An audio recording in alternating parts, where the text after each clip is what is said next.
আসসালামু আলাইকুম everyone, welcome back to my channel. আজ আমি আপনাদের সাথে শেয়ার করছি একই সাথে দুইটি ভিন্ন ধরনের কেকের রেসিপি। প্রথমেই আজ আমি আপনাদের সাথে শেয়ার করব কোনো রকম ইলেকট্রিক হ্যান্ড বিটার, ওভেন বা মেজারমেন্ট কাপ ছাড়াই ঘরে থাকা সাধারণ কিছু উপকরণে খুবই মজার একটি কেকের রেসিপি। আমার কেক কতটা পারফেক্ট হয়েছে সেটা আপনারা দেখেই বুঝতে পাচ্ছেন। যাদের কেক পারফেক্ট হয় না বা কেক তৈরিতে একেবারেই নতুন, তাদের জন্য থাকছে কিছু টিপস অ্যান্ড ট্রিক্স। এই রেসিপির শুরু থেকে শেষ পর্যন্ত সবগুলো স্টেপ ফলো করে কেক তৈরি করলে কেক অবশ্যই পারফেক্ট হবে ইনশাআল্লাহ। তাহলে আর কথা না বাড়িয়ে চলে যাচ্ছি রেসিপিতে। কেক তৈরির জন্য প্রথমেই শুকনা উপকরণগুলো চেলে নিতে হবে। এর জন্য একটি চালনি নিয়েছি। চালনির মধ্যে দিয়ে দিচ্ছি 1 কাপ পরিমাণ আটা। আপনারা চাইলে আটার পরিবর্তে ময়দাও ব্যবহার করতে পারেন। অনেকের বাসাতেই মেজারমেন্ট কাপ থাকে না, কিন্তু এই ধরনের কাপ প্রায় সকলের বাসাতেই কম বেশি থাকে। তাই আজকের কেক এই কাপে সবগুলো উপকরণ মেপেই তৈরি করব। এবার অ্যাড করছি 1 চা চামচ পরিমাণ বেকিং পাউডার, সামান্য লবণ। যে কোনো মিষ্টি খাবারে সামান্য লবণ দিলে খাবারের সুন্দর একটা ব্যালেন্স হয়, তবে যারা পছন্দ করেন না তারা বাদ দিতে পারেন। সবগুলো শুকনো উপকরণ চেলে নিচ্ছি। যে কোনো কেক তৈরি করার ক্ষেত্রে অবশ্যই চেষ্টা করবেন শুকনো উপকরণগুলো চেলে নিতে, এতে করে কেক অনেক বেশি সফট, মসৃণ আর ফ্লাফি হবে। এবার এটাকে সাইডে রেখে দিচ্ছি। এবার কেকের মোল্ড রেডি করে নিব। এর জন্য মোল্ডে সামান্য তেল দিয়ে তেল ব্রাশ করে নিচ্ছি। মোল্ডের তলানির মাপে একটা পেপার কেটে নিয়েছি। এটা সাধারণত লেখালেখির পেপার মোল্ডের তলানিতে বসিয়ে এটাকেও খুব ভালোভাবে তেল ব্রাশ করে নিচ্ছি। তেল ব্রাশ করার ফলে কেক বেক করার পর খুব সহজেই কেক মোল্ড আউট করা যাবে। কেকের মোল্ড রেডি হয়ে গেছে, এখন এটাকে সাইডে রেখে দিচ্ছি। এবার কেকের ব্যাটার তৈরির জন্য একটি মিক্সিং বোল নিয়েছি। বলে নিচ্ছি একই কাপে মেপে 1/2 কাপ পরিমাণ চিনি। 1 ডিমের কেকে 1/2 কাপ পরিমাণ চিনি দিলে কিন্তু যথেষ্ট মিষ্টি হবে। তারপরেও আপনারা আপনাদের স্বাদ অনুযায়ী চিনির পরিমাণ কমিয়ে বা বাড়িয়ে নিতে পারেন। এবার অ্যাড করছি নর্মাল তাপমাত্রার একটি ডিম। ডিম যদি ফ্রিজে থাকে অবশ্যই 1 ঘন্টা আগে বের করে নিতে হবে। এখন একটা হ্যান্ড উইক্সের সাহায্যে ডিম চিনি খুব ভালোভাবে মিশিয়ে নিচ্ছি চিনি গলা পর্যন্ত। এই কাজটি একটু সময় নিয়ে করতে হবে, প্রায় 10 থেকে 12 মিনিট দ্রুত হাত চালিয়ে মেশানোর পরে দেখুন চিনি একেবারেই গলে গেছে আর মিশ্রণের কালারও পুরো চেঞ্জ হয়ে গেছে। এখন কেকে সুন্দর একটা ফ্লেভারের জন্য অ্যাড করছি লেবু। আমি এখানে বড় সাইজের একটা লেবু নিয়েছি। লেবুর উপরে যেই সবুজ আবরণ রয়েছে এই আবরণটুকু একটা গ্রেটারের মাধ্যমে গ্রেট করে নিচ্ছি। গ্রেট করার সময় অবশ্যই খেয়াল রাখতে হবে যেন সাদা অংশ না আসে, তাহলে কিন্তু কেক খেতে তিতা হবে। শুধুমাত্র সবুজ অংশটাই গ্রেট করে নিতে হবে। আপনারা চাইলে ফ্লেভারের জন্য যে কোনো এসেন্স ব্যবহার করতে পারেন। এবার এই লেবু থেকে 1 চা চামচ পরিমাণ লেবুর রস দিয়ে দিচ্ছি। এতে করে সুন্দর একটা ফ্লেভার আসবে। এই ফ্লেভার অন্য যে কোনো এসেন্সে পাবেন না। এখন সবগুলো খুব ভালোভাবে মিশিয়ে নিচ্ছি। মিশানো হয়ে গেলে এর সাথে অ্যাড করছি একই কাপে মেপে কাপের 4 ভাগের 1 ভাগ পরিমাণ অথবা অর্ধেকের সামান্য কম পরিমাণ রেগুলার রান্নার তেল। এরপর অ্যাড করছি একই কাপে মেপে 1/2 কাপ পরিমাণ জ্বালিয়ে ঘন করা তরল দুধ। এখানে আমি 1/2 কাপ পরিমাণ তরল দুধ নিয়েছি। পুরোটা একবারে দিচ্ছি না, কিছুটা রেখে দিচ্ছি, প্রয়োজন হলে আবারও দিব। এখন সবগুলো আবারও খুব ভালোভাবে মিশিয়ে নিচ্ছি। মেশানো হয়ে গেলে এর সাথে অ্যাড করে দিচ্ছি আগে থেকে চেলে রাখা শুকনা উপকরণগুলো। সবগুলো শুকনো উপকরণ অ্যাড করে খুব ভালোভাবে মিশিয়ে নিচ্ছি। এই পর্যায়ে একদিক থেকে ঘুরিয়ে ঘুরিয়ে মিশিয়ে নিচ্ছি। এতে করে দ্রুত মিশে যাবে আর আটা কোনো রকম দলা পেকে যাবে না। যে কোনো কেক তৈরি করার ক্ষেত্রে মেজারমেন্ট ফলো করে পারফেক্ট ব্যাটার তৈরি করলে কেক অবশ্যই পারফেক্ট হবে ইনশাআল্লাহ। ব্যাটারের কনসিস্টেন্সিটা ঠিক কেমন হয়েছে আমি আপনাদের দেখিয়ে দিচ্ছি। এখানে প্রায় 1/2 কাপ পরিমাণ তরল দুধ লেগেছে। আপনারা আপনাদের ব্যাটারের কনসিস্টেন্সি বুঝে তরল দুধ অ্যাড করবেন। ব্যাটার একটু উপর থেকে ফেললে সাথে সাথে মিলিয়ে যাচ্ছে না, কয়েক সেকেন্ড পর মিলিয়ে যাচ্ছে। ব্যাটার একদম পারফেক্টভাবে রেডি হয়ে গেছে। এবার যেই মল্টে কেক সেট করব, মল্টে সম্পূর্ণ ব্যাটার ঢেলে দিচ্ছি। সম্পূর্ণ ব্যাটার ঢেলে দেওয়া হয়ে গেলে কেকের মল্ট কয়েকবার হালকা ট্যাপ করে নিচ্ছি। এতে করে ভেতরে কোনো এয়ার বাবলস থাকলে ফেটে বেরিয়ে যাবে। এবার কেক বেক করার জন্য চুলায় একটি হাঁড়ি বসিয়েছি। হাঁড়ির মধ্যে একটা স্ট্যান্ড দিয়ে দিচ্ছি। স্ট্যান্ডের উপরে কেকের মল্ট বসিয়ে দিচ্ছি।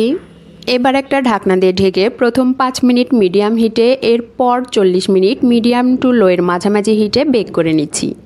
45 মিনিট পর ঢাকনা সরিয়ে মাশাআল্লাহ, আলহামদুলিল্লাহ, দেখুন কেক কতটা পারফেক্ট হয়েছে। একটা কাঠি দিয়ে চেক করে নিচ্ছি ভেতরেও পারফেক্টভাবে হয়েছে কিনা। কাঠি একদম ক্লিন আসছে, তার মানে ভেতরেও একদম পারফেক্টভাবে হয়ে গেছে। কেক নামিয়ে পাতলা একটা কাপড় দিয়ে ঢেকে রেখে দিয়েছিলাম। কেক একেবারেই ঠান্ডা হয়ে গেছে, এখন মোল্ড আউট করে নেব। অবশ্যই চেষ্টা করবেন কেক ঠান্ডা হওয়ার পরে মোল্ড আউট করে নিতে। যে কোনো কেক বেক করার টাইম সবার ক্ষেত্রে একই রকম নাও লাগতে পারে। কেক কতটা ছোট বা বড় তার উপর নির্ভর করে কেক বেক করতে ঠিক কতটা টাইম লাগবে। কেকের তলানিতেও বিন্দু পরিমাণ পড়ে নিই। কেক কতটা পারফেক্ট হয়েছে সেটা আপনারা দেখেই বুঝতে পাচ্ছেন, কতটা নরম তুলতুলে আর কতটা স্পঞ্জি। আপনারা বাসায় অবশ্যই একবারের জন্য হলেও ট্রাই করবেন। আমার রেসিপি আপনাদের ভালো লাগলে অবশ্যই লাইক, শেয়ার, কমেন্টস করবেন আর সাবস্ক্রাইব করে আমার পাশেই থাকবেন। কেক আমি কেটে দেখিয়ে দিচ্ছি কতটা ফ্লাপি হয়েছে। আশা করি আমার রেসিপি আপনাদের সকলেরই অনেক ভালো লেগেছে। এতক্ষণ আমার সাথে থাকার জন্য সবাইকে অনেক অনেক ধন্যবাদ। এবার আমি আপনাদের সাথে শেয়ার করছি কোনো রকম electric hand beater, oven, baking powder, baking soda, Eno ছাড়াই একদম পারফেক্ট একটি কেকের রেসিপি। যাদের কেক পারফেক্ট হয় না বা কেক তৈরিতে একেবারেই নতুন, তারা খুব সহজেই মাত্র একটা ডিম দিয়ে এইভাবে ট্রাই করতে পারেন। তাহলে আর কথা না বাড়িয়ে চলে যাচ্ছি রেসিপিতে। কেক তৈরির জন্য প্রথমেই মিক্সিং বলে ভেঙে নিচ্ছি নর্মাল তাপমাত্রার একটি ডিম। ডিম যদি ফ্রিজে থাকে অবশ্যই 1 ঘন্টা আগে বের করে নিতে হবে। 1/3 কাপ পরিমাণ চিনি। আপনারা আপনাদের স্বাদ অনুযায়ী চিনির পরিমাণ কমিয়ে বা বাড়িয়ে দিতে পারেন। সামান্য লবণ, যে কোনো মিষ্টি খাবারে সামান্য লবণ দিলে খাবারে ব্যালেন্স হয়। 1 চা চামচ পরিমাণ ভ্যানিলা এসেন্স। ভ্যানিলা এসেন্স দেওয়ার ফলে কেকে সুন্দর একটা ফ্লেভার আসবে। আপনারা চাইলে এর পরিবর্তে অন্য যে কোনো এসেন্স বা লেবুর রসও ব্যবহার করতে পারেন। এখন সবগুলো খুব ভালোভাবে মিশিয়ে নিচ্ছি চিনি গলা পর্যন্ত। এই কাজটি একটু সময় নিয়ে করতে হবে। প্রায় 10 থেকে 12 মিনিট দ্রুত হাত চালিয়ে মেশানোর পরে দেখুন চিনি একেবারেই মেল্ট হয়ে গেছে আর মিশ্রণের কালারও পুরো চেঞ্জ হয়ে গেছে। এখন এর সাথে অ্যাড করছি 1/4 কাপ পরিমাণ রেগুলার রান্নার তেল। এখানে অবশ্যই রান্নার সাদা তেলটাই ব্যবহার করতে হবে, কোনো রকম ফ্লেভারফুল তেল ব্যবহার করা যাবে না।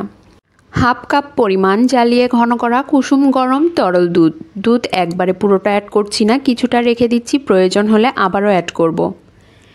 1 চা চামচ পরিমাণ অ্যাক্টিভ ড্রাই ইস্ট। অবশ্যই চেষ্টা করবেন ভালো মানের ইস্ট ব্যবহার করতে। এখন সবগুলো খুব ভালোভাবে মিশিয়ে নিচ্ছি। এই পর্যায়ে অবশ্যই চেষ্টা করবেন কুসুম গরম তরল দুধ ব্যবহার করতে। দুধ এমন গরম হবে যেন আঙুল চোবালে 8 থেকে 10 সেকেন্ড রাখা যায়।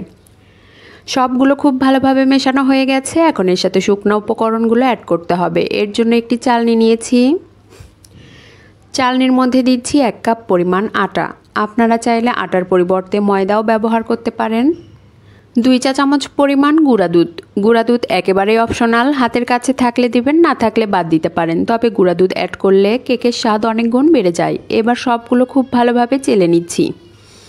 যে কোনো কেক তৈরি করার ক্ষেত্রে অবশ্যই চেষ্টা করবেন শুকনো উপকরণগুলো চেলে নিতে, এতে করে কেক অনেক বেশি সফট, মসৃণ আর ফ্লাপি হবে।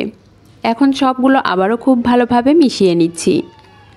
কেকের এই ব্যাটার মেশানোর ধরা বাঁধা কোনো নিয়ম নেই, যে কোনোভাবেই মেশান না কেন কেক কিন্তু পারফেক্ট হবে। তবে অবশ্যই চেষ্টা করবেন একদিক থেকে ঘুরিয়ে ঘুরিয়ে মেশাতে, এতে করে সবগুলো খুব দ্রুত মিশে যায়।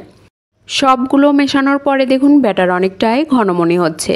এর জন্য আগে থেকে রাখা তরল দুধ অ্যাড করে দিচ্ছি। অ্যাড করে আবারও খুব ভালোভাবে মিশিয়ে নিচ্ছি।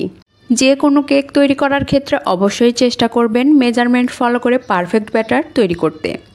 পারফেক্ট ব্যাটার তৈরি করলে কেক অবশ্যই পারফেক্ট হবে ইনশাল্লাহ। সবগুলো খুব ভালোভাবে মেশানো হয়ে গেছে। মেশানোর পরে ব্যাটারের কনসিস্টেন্সিটা ঠিক কেমন হয়েছে আমি আপনাদের দেখিয়ে দিচ্ছি। একদম পারফেক্টভাবে ব্যাটার তৈরি হয়ে গেছে। একটু উপর থেকে ফেললে দেখুন সাথে সাথে মিলিয়ে যাচ্ছে না, কয়েক সেকেন্ড পর মিলিয়ে যাচ্ছে। কেক তৈরির জন্য ব্যাটার একেবারে রেডি। এবার কেক তৈরির জন্য একটা সসপ্যান নিয়েছি। সসপ্যানে সামান্য তেল দিয়ে তেল ব্রাশ করে নিচ্ছি। পুরোটাতেই খুব ভালোভাবে তেল ব্রাশ করা হয়ে গেলে সসপ্যানের তলানির মাপে একটা পেপার কেটে নিয়েছি। এটা সাধারণত লেখালেখির পেপার। পেপার তলানিতে বসিয়ে পেপারেও খুব ভালোভাবে তেল ব্রাশ করে নিচ্ছি। এতে করে কেক তৈরির পর কেক সহজেই মোল্ড আউট করা যাবে। আগে থেকে রেডি করে রাখা ব্যাটার একটা ঢাকনা দিয়ে ঢেকে রেস্টে রেখে দিয়েছিলাম 30 মিনিটের জন্য। 30 মিনিটে দেখুন ব্যাটার কতটা ফুলে গেছে। এখন সবগুলো আবারও খুব ভালোভাবে মিশিয়ে নিচ্ছি, যাতে করে ভেতরের সব বাতাস বেরিয়ে যায়। মেশানোর পরে দেখুন ব্যাটার আবারও আগের মতো হয়ে গেছে। এবার আগে থেকে যেই সসপ্যান রেডি করে রেখেছিলাম সসপ্যানে সম্পূর্ণ ব্যাটার ঢেলে দিচ্ছি। সম্পূর্ণ ব্যাটার ঢেলে দেওয়া হয়ে গেলে সসপ্যান 3 থেকে 4 বার হালকা ট্যাপ করে নিচ্ছি। এতে করে এর ভেতরে কোনো এয়ার বাবলস থাকলে ফেটে বেরিয়ে যাবে। এবার কেক বেক করার জন্য চুলায় একটি হাঁড়ি বসিয়েছি, হাঁড়ির মধ্যে একটা স্ট্যান্ড দিয়ে দিচ্ছি। স্ট্যান্ডের উপরে কেকের মোল্ড বসিয়ে দিচ্ছি। এখন একটা ঢাকনা দিয়ে ঢেকে প্রথম 5 মিনিট মিডিয়াম হিটে, এরপর 45 মিনিট মিডিয়াম টু লো এর মাঝামাঝি হিটে বেক করে নেব। ঢাকনার উপরে একটা ভারী শিল দিয়ে দিচ্ছি যাতে করে ভেতরের ভাপ কোনোভাবেই বেরোতে না পারে। যে কোনো কেক তৈরি করার ক্ষেত্রে অবশ্যই চেষ্টা করবেন সিলভারের হাঁড়ি ঢাকনা ব্যবহার করতে, এতে করে কেকের সুন্দর একটা কালার আসবে। 50 মিনিট পর ঢাকনা সরিয়ে দেখুন, শুকুর আলহামদুলিল্লাহ, দেখুন কেক কতটা পারফেক্ট হয়েছে।